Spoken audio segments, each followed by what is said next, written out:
xenofóbny idiot, debil. Čo čumíš, ty koko? Hlúpi ľudia v spoločnosti sú nám úplne k ničomu. Hlúpi ľudia si myslia, že žijeme v demokracii a že ľudia si demokraticky zvyšujú dane a odvody. Ľudia sami demokraticky chcú platiť viac za služby a za potraviny.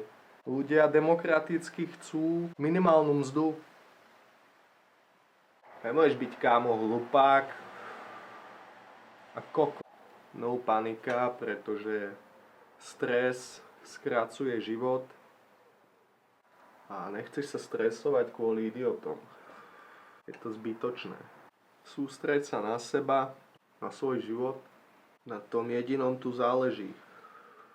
Oslavme tú zobranú kapitalistickú generáciu, ktorá celý život naháňa zisk a profit a vymieňa svoj čas za dajaké tokeny, ktoré strácajú hodnotu.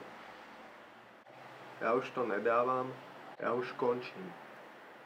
Bratia a sestry, pozrime sa v týchto časoch hlbšie do seba, pýtajme sa podstatné a dôležité otázky, venujme tento čas planéte, poďakujme jej a symbolicky sa objíme všetci navzájom, pretože sme jedna rodina, jeden druh na tejto planéte, ktorý musí pochopiť jednu vec.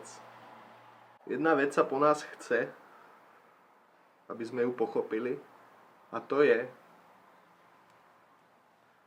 že láska existuje.